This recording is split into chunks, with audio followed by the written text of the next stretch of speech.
네. 제가 이 공부를 자주 들어오는데, 그래도 말씀을 하셨을 때, 빚 갚는 마음으로 제가 이해를 했는데, 오늘 이 제목이 제가 감당하기에는 너무 크다? 이 생각을 하면서, 네, 공부를 했습니다.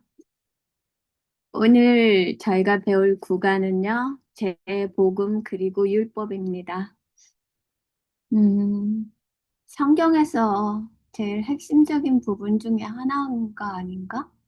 이런 생각을 하게 되면서 이 공부를 했고요. 여러분과 같이 교과를 중심으로, 네, 나누는 마음으로 같이 보시면 좋겠습니다. 기억절입니다.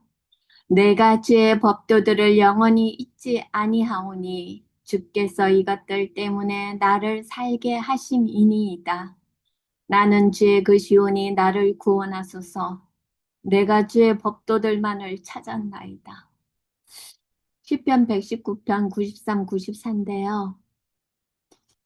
이렇게 매일 간구하면서 사는 사람이 제일 복이 있는 것 같습니다. 여기 서론에 보시면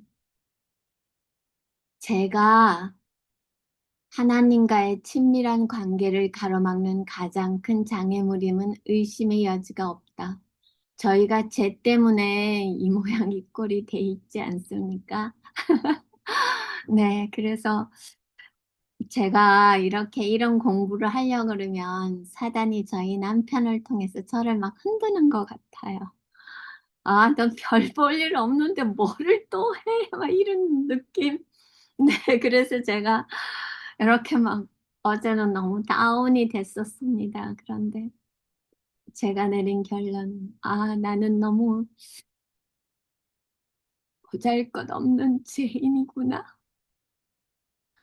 아, 네, 그런 생각을 하면서, 네, 여러분과 같이 이 나누는 시간이 하나님께, 욕되지 않고 감사한 시간이 되면 좋겠다 하는 생각을 하게 됐습니다. 그래서 이 죄라는 놈이 제일 흉악한 것 같습니다. 제가 보기에는. 네, 제가 뭔가를 하려고 그러면 저희 남편한테 뭔가를 얘기하려고 그러면 제 한쪽 어디 구석에서 막 이렇게 잘난 척하고 싶은 마음이 막 나오고요. 또 막 제가 우겨갖고 제가 이기고 싶은 마음이 막 나오고요. 근데 그거를 저희 남편이 모르는 것 같은데 너무 잘 아는 거예요. 그래가지고 제가 이렇게 확 죽는 모습을 보면서 아, 그 언제쯤 나는 변화가 될까? 이런 생각을 하면서 저의 그 정말 제 누더기인 그 저의 모습을 보게 됩니다. 그래서 이게 작은 일에나 큰 일에나 이 붙어 다니는 이 제가 정말로 사람을 이렇게 붙잡고 늘어지는데 사탄 마귀가 가장 잘 사용하는 게 아닌가 그런 생각을 합니다. 여기 보시면 어떤 사람들은 쾌락을 추구하는 것이 인간의 본성이기 때문에 죄를 단지 삶과 불가분의 것이라고 치부한다. 하지만 사회가 죄에 너무 익숙하기 때문에 우리도 죄를 가볍게 여기고 있지는 않는가? 여러분은 죄를 어떻게 생각하십니까? 예수님의, 하나님의 말씀을 성경을 보면 볼수록 제가 너무너무 더 많아지잖아요? 네, 저는 그런 것 같습니다. 제가 너무나 너무나 많은 거예요. 그리고 제가 매일 뭐 회개하고 회개해도 그 붙어 다니는 죄를 부족한 우리 인간으로서는 어떻게 할 수 없는데 우리가 그렇게 죄에 더해 이렇게 가볍게 생각하지 않고 예민하게 되는 거는 그렇게 할 수 있는 거는 하나님의 말씀과 같이 있을 때 그렇게 되는 것 같습니다. 그래서 사회 사람들이 말하는 그 가볍게 여기는 죄와 우리가 생각하는 거에는 좀 거리가 있지 않나? 그런 생각을 했습니다. 그렇다. 모든 사람이 죄를 지었기에 우리의 생각, 동기, 행동, 말은 다른 사람들, 자기 자신의 상처를 주고 하나님께도 그러하다. 결국 죄는 하나님과의 관계를 파괴할 것이다. 하지만 하나님은 우리 삶의 제 빛을 비추는 당신의 율법에 대한 지식을 통해 우리에게 당신을 계시하신다. 오늘 그 하나님께서 율법을 통해 계시하시는 그것을 우리가 우리 서로 각자에게 보여지는 이 공부 시간이 되면 좋겠습니다. 일요일을 보시면요. 방해와 유혹인데요. 여기 보시면 대쟁투는 지금 우리 모두가 매일의 삶에서 실생활에서 일어나는 것이라고 생각했습니다. 그래 여기 셋째 줄에 보면 사탄은 우리가 살고 있는 재림이 임박한 이 시대에 우리가 하나님과 친밀한 관계를 갖지 못하게 하기 위해서는 그가 가진 모든 것을 동원해야 한다는 것을 알고 있다. 여러분 이 말씀에 동의하시죠? 저는 동의합니다. 제가 이렇게 새벽에 일어나서 말씀을 보고 나 잘 살아야지 오늘 이러면은 여지없이 막 이렇게 그 나타나는 걸 너무나 많이 보는 것 같아요. 그래서 제가 속절없이 무너질 때 알면서 무너질 때도 있는 것 같고요. 그래서 결론이 사람은 재투성이다. 그런 생각을 이 공부를 하면서도 하게 됐습니다. 여기 보시면 어쩌면 당신은 그 자체가 반드시 잘못된 것은 아니지만 너무 많은 시간과 에너지를 빼앗아 하나님을 위한 시간을 거의 낼 수 없게 하는 어떤 것에 빠져 있을지도 모른다. 이거는 우리 각자만 알 수 있는 거잖아요. 여러분은 어떠십니까? 직장, SNS, 쇼핑, 운동, 음식, 뭐 우리가 셀 수 없이 많잖아요. 근데 그런 것들이 다 이렇게 건전한 것이 나쁘다 이게 아니라 이것이 너무나 시간을 많이 가져가서 우리가 하나님을 생각할 수 없고 말씀에 볼 수 없으니까 말씀을 더 귀하게 볼 수 없는 그걸 만드니까 그게 사탄이 만들어 오는 그 덫에 걸리는 게 아닌가 그런 생각을 합니다. 저는 창피하게도 자꾸 제 얘기를 드리는데 저는 코로나 전까지인가? 저는 드라마를 봤어요. 한국 드라마를 보면 뭐 스트레스가 풀리는 것 같았어요. 그런데 저는 제 신앙의 그게 코로나 전과 후로 나뉘는데 근데 코로나가 되고 제가 음, 이렇게 말씀의 맛이 다음부터 그런 것들이 좀 이렇게 시들하게 느껴졌어요. 그래서 그걸 제가 뭐 그렇게 안 봐도 생각이 안 나고, 네, 네, 그렇게 됐어요. 그래서 난 그거를 이긴 것 같아. 이런 생각을 하고 있을 때 제 눈앞에 뭐가 나타났냐면 유튜브가 나타났어요. 저는 일하면서 제가 덴탈랩을 하기 때문에 남편 일을 도와요. 그래서 운전하는 시간이 많아요. 그래서 제가 물론 말씀도 많이 들어요. 근데 제가 하루는 느끼기를 아 유튜브 그건 너무 많이 본다 내 생각에서 그런 생각을 하게 됐고요. 그리고 제가 하나 느끼게 된 거는 저는 옛날에는 아이쇼핑 그래갖고 막 제가 이렇게 막 몰 같은 데 갖고 구경하는 거 되게 좋아했어요. 근데 제가 말씀에 맛이 있고 나서부터는 그게 시들하게 보이고 뭐 저한테 별로 필요한 게 없는 것 같아요, 갑자기. 네, 그래서 제가 너무 감사했고 제가 완전 비건인데요. 먹는 거에 대해서도 그렇게 되는 것 같아요. 그래서 우리가 사탄이 벌려놓은 그 덫에 이렇게 걸리지 않기 위해서는 저희가 하나님께서 절제하라는 것, 그 방해와 유혹을 받지 않는 데서 가장 좋은 거는 말씀 가까이에서 우리가 절제를 자꾸만 생각하는 게 가장 좋은 것 같아요. 하나님, 그래서 제가 요새 가장 많이 생각하는 거는 하나님 저 좀 절제하게 해주세요. 우리 남편하고 얘기할 때도 절제하게 해주시고. 제가 그걸 굉장히 많이 기도하는데요. 이, 이 저자도, 어, 여러 성경절을 들어서 이걸 이야기했는데, 여기 계시록 3장 14절에서 22절을 보시면, 라오디게아 교회에 보내는 겉면이잖아요. 근데 이 중에서 제가 계시록 3장 20절을 굉장히 좋아합니다. 내가 문 밖에 서서 두드리노니, 네, 그걸 좋아하는데, 그걸 또 더 제가 좋아하는 거는 여러분 복음 성경 갖고 계시나요? 복음 성경 3장 20절, 계시록 3장 20절 해석을 보시면 그 해석이 여러 개가 나와요. 몇 개가 나오는데 그 중에서 그 문 밖에 서서 갖은 보화를 가지고 문 밖에 서서 기다리셔야 예수님이 우리가 문만 열어서 그분을 받아들이면 되는데 우리가 그 가진 보화를 뭘로 사냐 하면 그걸 우리가 사라고 표현하셨잖아요. 그걸 뭘로 사냐 하면 우리의 잿된 마음을 주고 그 가진 보화를 다 사는 거예요.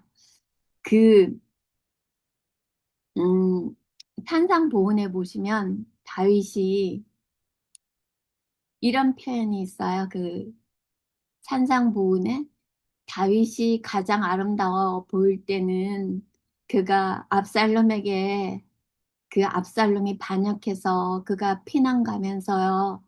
압살롬아 내 아들 압살롬아 그가 울부짖잖아요. 그때 그가 그 압살롬의 생각하고 애통한 것 그 바닥에 그가 그가 한 행동을 회개하는 그게 있었다고 해서 그 죄에 대해서 그런데 와이프 부인이 거기서 표현하기를 다윗의 생애에서 가장 하나님께서 그렇게 음, 귀하게 보신 거는 그때라고 했어요. 그래서 우리가 어떤 일을 당하든지 이 죄에서 그 유혹을 이기는 것은 우리가 비록 그게 빠져 있거나 우리가 자꾸만 넘어지거나 그건 아무 상관이 없고 십자가 앞에 우리가 그걸 가지고 나아갈 때 하나님께서 우리를 가장 기뻐하지 않으실까? 그런 생각을 하면서 저는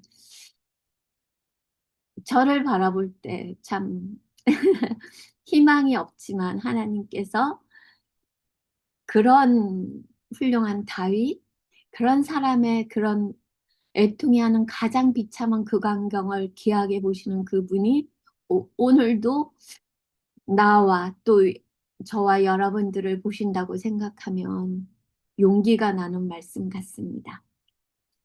여기 보면 삼손이 나오는데요. 삼손은 그가 자기 자신만을 믿고 그렇게 나시림임에도 불구하고 자신을 의존하고 그렇게 살았기 때문에 그가 그 삼손이 그 자기의 일을 다 하지도 않고 유혹에 넘어가서 그렇게 비참하게 죽는 모습을 저희가 너무 잘 압니다. 여기 삼손이 스스로 무너진 것은 자신이 강하다고 생각했기 때문이다.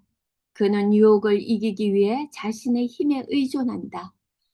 영혼의 원수가 하나님과의 관계를 약화시키고 파괴하려고 애쓰기 때문에 우리 각자는 매일 죄와의 싸움에 직면하게 된다. 네, 이렇게 죄와의 싸움에 직면하게 될 때 여러분과 제가 십자가 앞에 무릎 꿇는 그런 삶이 되면 좋겠습니다. 여기 영감의 교훈을 보시면 네, 사라 집사님 부탁드릴까요? 일요일입니다. 마귀를 이기는 방법. 영혼의 대적 마귀는 인간의 생각을 읽도록 허락되지 않았다. 그러나 그는 예리한 관찰자이며 들리는 말들을 주의하여 생각하며 행동들을 주의 깊게 보고 그의 권세에 자신들을 맡기는 자들의 경우에 알맞는 시험거리들을 능숙하게 응용한다. 만일 우리가 죄악적인 사상과 감정을 억제하고 그것을 말과 행동으로 나타내지 않는다면 사단은 경우에 알맞는 그럴듯한 시험거리들을 준비할 수 없으므로 패배하고 말 것이다. 네. 네, 제가 이번 과에서 배운 말씀인데요. 영혼의 대적 마귀는 인간의 생각을 읽도록 허락되지 않았대요. 저는 이거를 몰랐던 것 같아요. 그래서 우리의 말과 주의와 행동을 주의 깊게 그가 보고 그 틈을 타는데, 아, 제가 이 말씀을 읽는데 저에게 생각나는 그 행동들이 너무나 많이 있었어요. 아, 그래서 그랬구나. 저는 그걸 생각하게 됐고요. 우리가 배우는 성경 말씀과 이런 예언의 진 읽는 거를 어, 잊어먹지 않고 다 생각할 수 있으면 얼마나 좋겠어요. 그래서 저는 많은 말씀 중에 이 말씀을 정말 잊지 않고 싶다 이런 생각을 했습니다. 왜냐하면 저는 매일 제가 뭔 일이 일어났을 때, 아, 그때 사단이 틈을 탔어.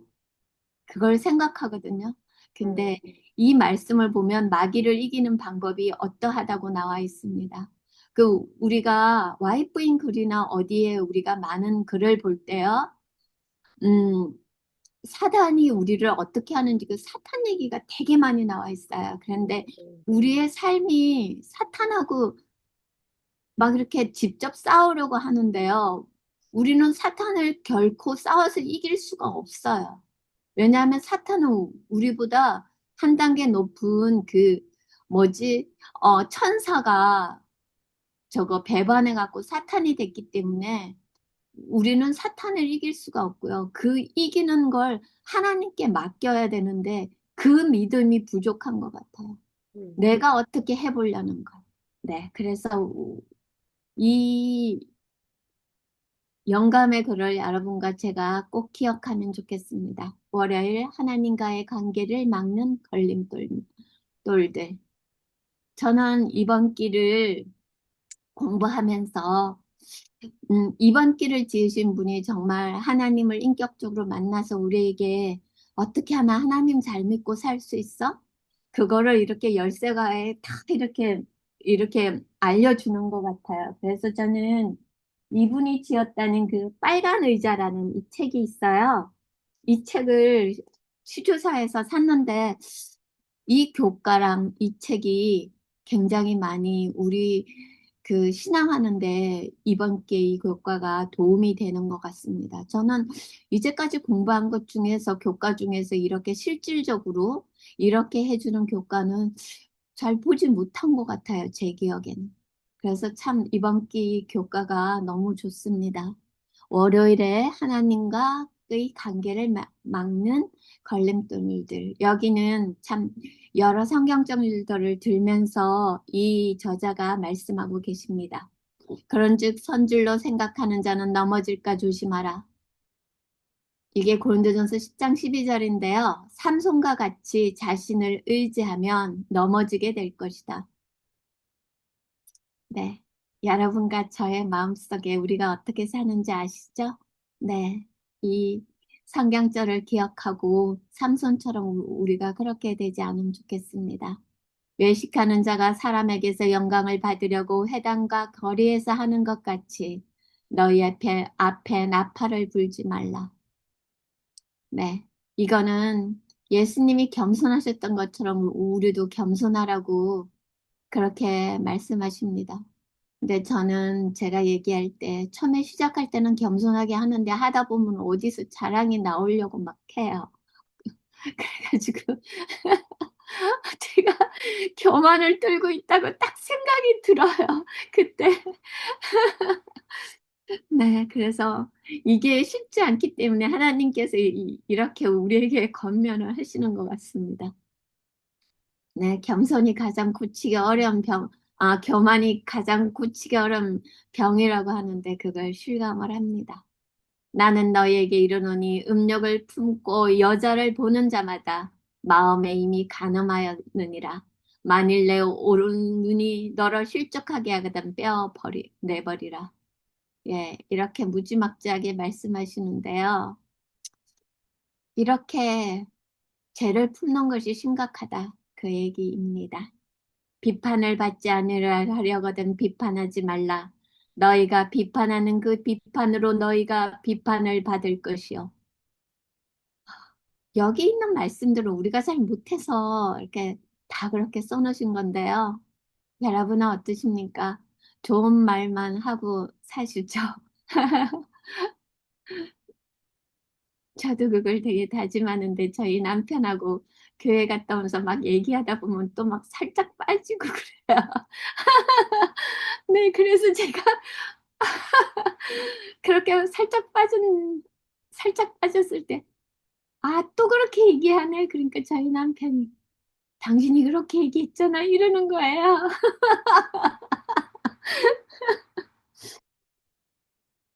그래갖고, 그런 생각을 할 때 정말 사람이 속절없이, 네, 죄인인 것 같습니다. 네.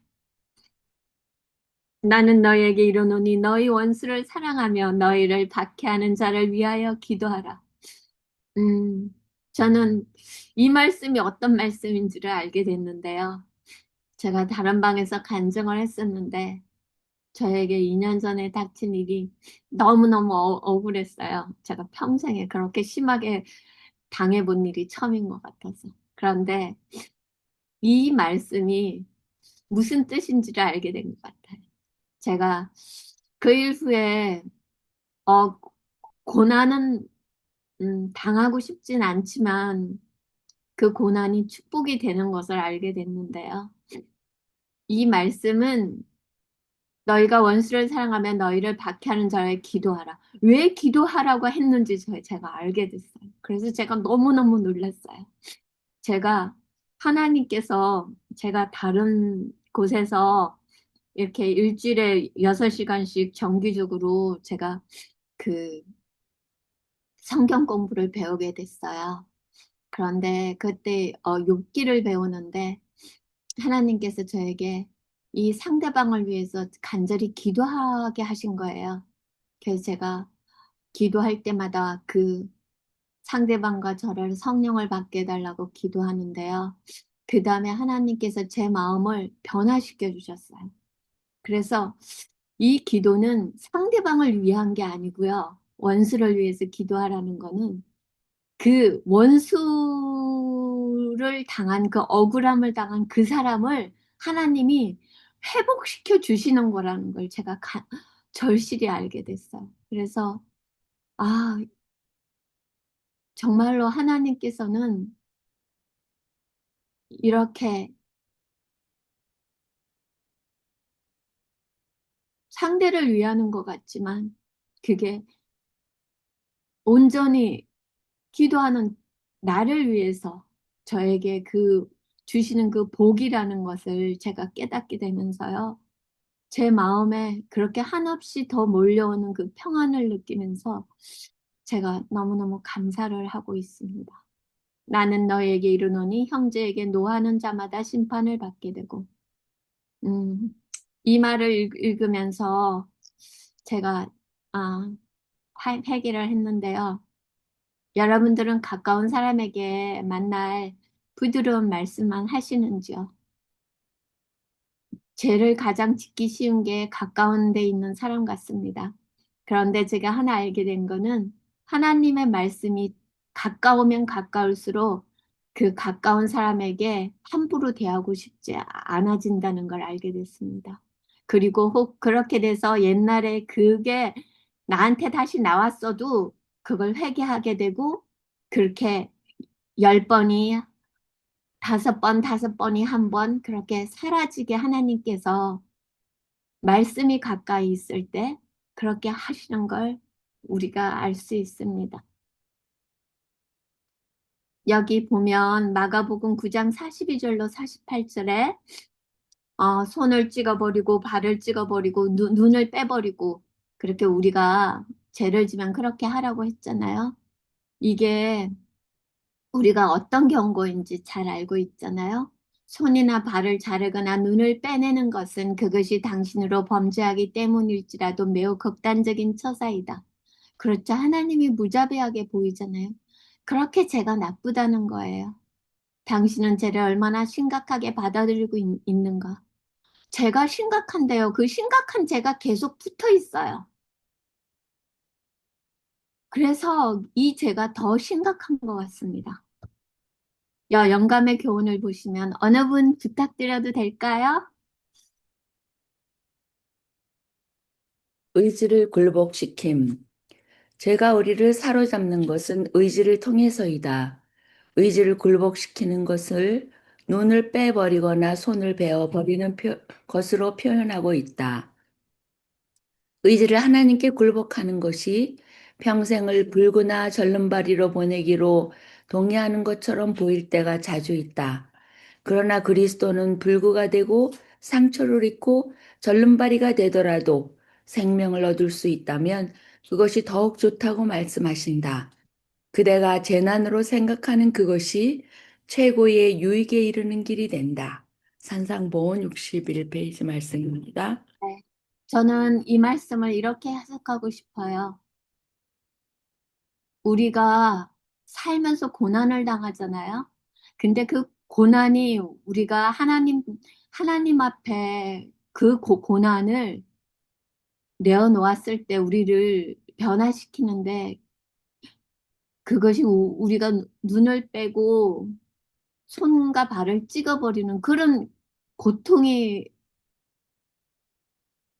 그렇게 심한 고통? 조금 덜 심한 고통, 그런 고통이에요. 근데 그것을 하나님께서 그렇게 되기 전에 저희에게 고난을 통해서 저희를 연단시켜서 우리의 의지를 굴복하게 하셔서 우리가 죄를 싫어하게 그렇게 해주시는 게 아닌가 그런 생각을 하게 됐습니다. 화요일 율법입니다. 죄는 하나님의 율법을 어기는 것과 우리의 본성 속에 깊이 뿌리 내려 있고 또 율법은 죄의 실체를 드러내고 그리고 율법은 마치 우리가 주변에 실제로 무엇이 있는지를 명확하게 볼 수 있는 그런 안경과 또 우리가 어떤 모습인지 거울을 통해서 보는 것과 같이 율법은 그런 것을 해줍니다. 그래서 율법은 우리 삶과 성품을 명확히 보게 하고 죄를 깨닫게 함과 동시에 하나님의 성품과 그분이 무엇을 중요하게 생각하는지를 알게 해줍니다. 그래서 십계명은 하나님께서 손으로 친히 쓰신 것이다. 예수께서는 그 중요성을 강조하시며 내 마음을 다하고 목숨을 다하고 뜻을 다하고 힘을 다하여 주 너희 하나님을 사랑하라 하신 것이요. 둘째는 이것이 내 이웃을 내 자신과 같이 사랑하라 하신 것이라. 이보다 더 큰 계명이 없다고 하셨습니다. 그래서 이게 율법입니다. 그래서 이 두 계명이 율법과 선지자의 강령이라고 예수님이 덧붙이셨는데요. 이 율법은 시내 산에서 하나님이 이스라엘 백성에게 그리고 오늘날 우리에게 하신 하나님의 말씀은 율법이 관계에 관한 것임을 알려준다. 하나님은 사람과 하나님 그리고 사람들 사이의 관계를 보호하기 위한 안전장치로 율법을 주셨다. 그래서 우리에게 거울을 보는 것 같이 그렇게 율법을 비추어 볼 수 있게 하셨습니다. 사탄이 하나님의 율법의 아름다움을 왜곡하여 급기야 어떤 이들은 율법을 짐으로 여기게 되었다. 우리가 예수님의 사랑을 깨닫지 않고 그냥 교회만 다닐 때는 율법이 짐이 되지 않을까? 그런 생각을 합니다. 율법을 생각하면 주로 사랑과 자유가 아닌 율법주의가 연상되는 경우가 많다. 하지만 성경은 하나님을 사랑하는 것은 이것이니 우리가 그의 계명들을 지키는 것이라. 그의 계명들은 무거운 것이 아니로다. 우리가 계명이 무겁지 않으려면 우리가 하나님의 사랑을 온전히 알고 그분의 사랑을 받아들이고 그분을 진정으로 사랑할 때 그 계명들이 가벼워질 수 있다고 생각을 합니다. 여기 보시면요. 교훈에 회개와 용서를 구하여야 함. 죄인이 의의 큰 표준으로 말미암아 자기 자신이 정죄된 사실을 깨닫게 될 때 그가 취해야 할 다음의 행동은 자신의 죄들을 회개하고 그리스도를 통하여 용서를 구하는 일이다. 이 일에 실패함으로 많은 사람은 저희 허물을 드러내는 거울을 깨려고 하며 저희 생애와 품성 가운데 있는 오점들을 지적하는 율법을 무력하게 하기 위하여 온갖 노력을 다하고 있다. 여러분, 아침에 일어나면 모르겠어요. 제가 2년 전에 그 일을 당한 다음에 제가 아침에 일어나서 제일 잘하는 게 하나님 회개합니다. 그 기도를 가장 많이 한 것 같아요. 근데 오늘 여기 말씀처럼 저희가 회개해서 용서를 진정으로 구할 때 그 하나님의 사랑을 깨닫게 되고 그러면 우리가 그 율법을 지키는 것이 그렇게 힘든 짐이 되지 않는다는 것을 알게 됩니다. 수요일은 율법과 복음입니다. 부모가 자녀에게 정해주는 선을 통해서 그들은 무엇이 소중한지 여겨지는 여기는지 알 수 있듯이 하나님의 율법은 그분의 성품과 그분에게 중요한 것이 무엇인지 알려준다. 율법이 이렇게 하는 것임을 저희가 화요일 소재에서 배웠습니다. 하나님은 우리가 당신 안에 성장해 나갈 때 당신의 율법이 우리 삶의 모든 면을 인도할 것을 아시고 우리와 하나님 그리고 인간 상호 간의 관계를 보호하기 위해 율법을 주셨다.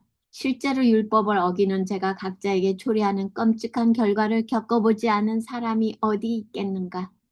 여러분 각자 마음에 생각나는 게 있으시죠? 율법의 핵심은 예수님에 대한 사랑이다. 이게 제일 중요한 것 같아요.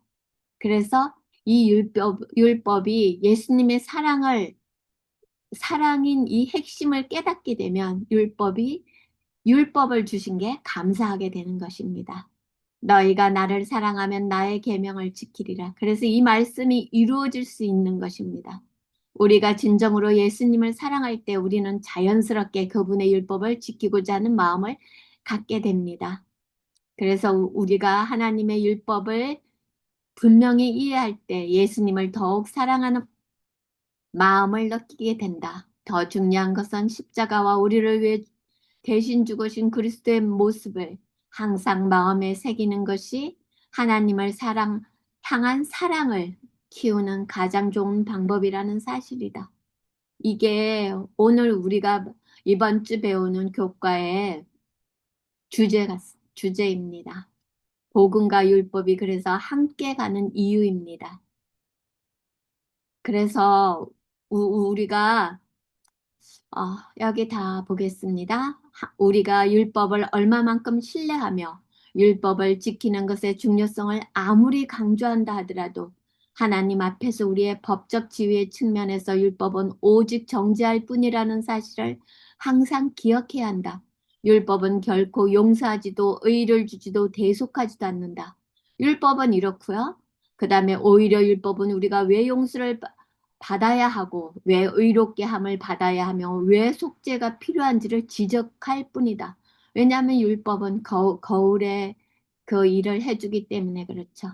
그래서 율법과 함께 심지어 율법을 이해하는 기초가 되는 것은 우리에게 복음입니다. 그래서 예수님께서 우리를 대신하신 그리스도의 죽음은 율법이 결코 할 수 없는 일, 곧 하나님 앞에서 우리를 의롭게 하는 일입니다. 그래서 율법과 복음은 같이 가야 합니다. 여기 영감의 교훈에 보시면 율법과 복음은 완전한 조화를 이루고 있다. 아멘입니다. 또한 서로 만들어준다. 율법은 그 모든 존엄성을 가지고 양심과 대결하며 죄를 위한 화목제물이신 그리스도에 대한 필요를 죄인이 느끼게 한다. 복음은 율법의 능력과 불변성을 인정한다. 바울은 율법으로 말미암지 않고는 내가 죄를 알지 못하였다고 하였다. 율법에 의해서 간곡히 호소된 죄에 대한 감각은 죄인을 구세주께로 인도한다. 네, 우리가 거울인 율법을 보고 우리가 어디에 죄가 그렇게 묻었는지를 보고 그 죄를 들고 예수님의 십자가 앞에 나아가는 그런 사람이 되길 바랍니다. 목요일 보겠습니다. 그럼 우리가 이런 걸 이렇게 다 배웠는데 우리가 어떻게 이걸 알고 행해야 하는지 암과 행함에 대해서 말씀하십니다. 산상수훈에서 예수님은 당신과의 관계와 사람 사이의 관계에 대한 많은 말씀을 주신다. 그 교훈의 말미에 예수님은 의미심장한 말씀을 하신다. 네, 어느 목사님이 영성 있는 목사님이 말씀하시기를 시대의 소망, 옆부인의 그 영감에 그래서 네, 그런 몇 책을 들면서 이 산상수훈을 꼭 읽으라고 하시는 걸 들었습니다. 나더러 주여 주여 하는 자마다 다 천국에 들어갈 것이 아니요 다만 하늘에 계신 내 아버지의 뜻대로 하는 자라야 들어가리라. 예수님은 어떤 이들이 당신을 부르며 분명히 주님에 대해 알긴 하지만 진정으로 당신을 알지는 못한다고 알려주셨다. 지식을 추구하는 것은 물론 중요하다. 성경은 하나님의 백성이 하나님에 대한 지식이 없고 하나님에 대한 지식을 버렸기 때문에 멸망한다고 말한다. 시대를 초월하는 성경 진리를 아는 일의 중요성은 결코 가소평가해서는 안 된다. 우리가 성경을 제대로 알아야 합니다. 그렇지만 우리를 변화시키지 못하고 하나님에 대한 헌신과 행동을 깊게 하지 못하는 지식이라면 그것은 아무 소용이 없습니다. 말씀을 많이 한다고 하는 사람이 화를 박박 내면 그건 좀 앞뒤가 안 맞는 행동이라는 이 말씀을 읽으면서 생각이 들었습니다.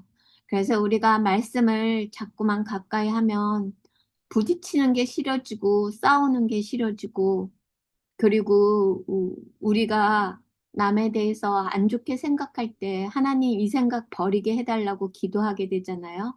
네, 그런 것 같습니다. 영생은 곧 유일하신 참 하나님과 그가 보내신 자 예수 그리스도를 아는 것이니이다. 예수님은 천국에 들어가기 위한 전제 조건이 하나님의 뜻을 행하고 궁극적으로 하나님을 아는 것이라고 말씀하셨다. 왜냐하면 하나님을 모르면서 그분의 뜻을 행할 수 없기 때문이다. 이것은 결정적인 요인이며 매우 합당한 기대이다.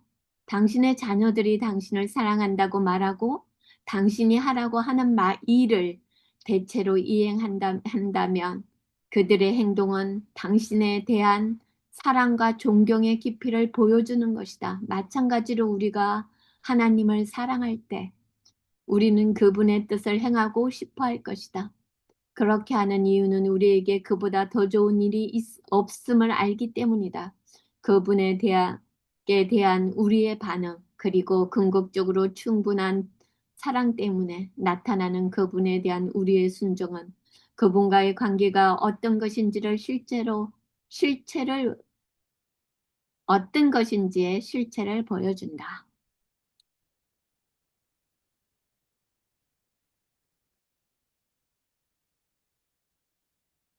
오늘 배우는 말씀이 우리 마음에 우리의 귀가 열려서 우리 마음에 받아들여서 이게 우리가 죄와 싸울 수 있는 그 하나님께 모든 걸 맡기는 그런 믿음의 소유자가 되면 좋겠습니다. 예수께서는 영생은 곧 유일하신 참 하나님과 그의 보내신 자 예수 그리스도를 아는 것이니이다 라고 말씀하셨다. 주님께서 행하신 모든 일에 말씀하신 모든 것은 오직 진리를 저희 마음에 고정시켜 저절로 영생을 얻게 하는 한 가지 목적을 염두에 두셨기 때문이었다. 예수님은 장차 일어날 큰 사건들에 대하여 특별한 시기를 발표함으로 인간을 놀라게 하기 위하여 오신 것이 아니라 이런 자를 교훈하고 구원하기 위하여 오셨다. 우리에게 율법을 주신 것과 십자가에 돌아가신 것이 우리를 구원하기 위하여 오신 것이라고 말씀하십니다. 사탄은 하나님께 제기한 도전의 핵심이 바로 그분의 율법에 관한 것이었음을 생각하면 율법이라는 주제가 이토록 왜곡되고 오해받는 것은 놀라운 일이 아니다. 이 율법이라는 것을 이렇게 왜곡되고 오해받게 하는 것은 사탄이 하는 것입니다. 예수님 시대의 어떤 이들은 그분이 율법을 폐기하러 오셨다고 생각했지만 이는 결코 사실이 아니다. 예수님은 율법과 하나님의 아름다운 성품을 밝히 나타내셨고 우리에게 하나님이 어떤 분이신지 보여주시기 위해 율법을 성취하러 오셨다.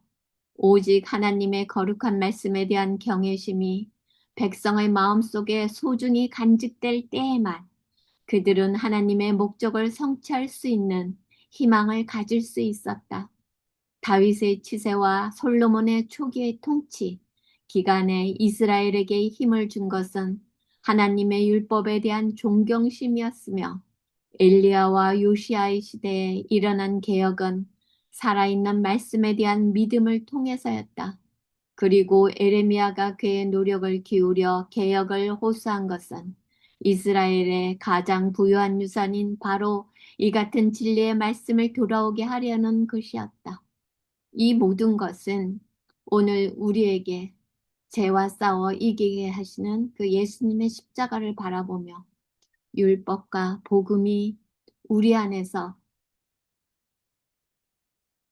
믿음으로 거듭나는 그런 일을 간절히 바라시는 그 하나님의 마음과 그렇게 돼서 우리가 구원받기를 바라시는 그 마음이 오늘 이 교과를 통해서 여러분과 저에게 일어나기를 간절히 바랍니다. 제가 잠깐 기도드릴까요? 설아 집사님, 네, 기도해 주세요. 사랑의 하나님 아버지, 부족한 저희에게 희망을 주셔서 감사합니다.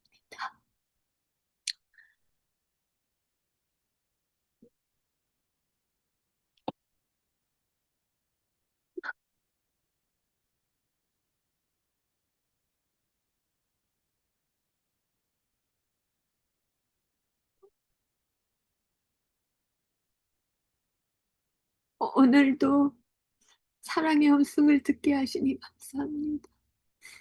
저희가 온전히 다 깨달을지는 못하지만 그 성령님이 저희 마음에 오셔서 이걸 다 이해할 수 있도록 도와주시고 이 세상에 죄를 다 짊어지신 그 예수님께서 오늘도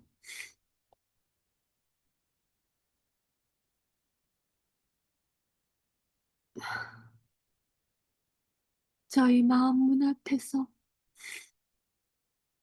좋은 것을 다 가지고 서 계시면서 그 잿된 마음을 사겠다고 하시는 그 마음을 이해하는 한 날 되게 하시며 저희의 날로 배우는 공부가 지식이 아니라 저희 마음을 변화시키고 세상에서 죄와 싸워서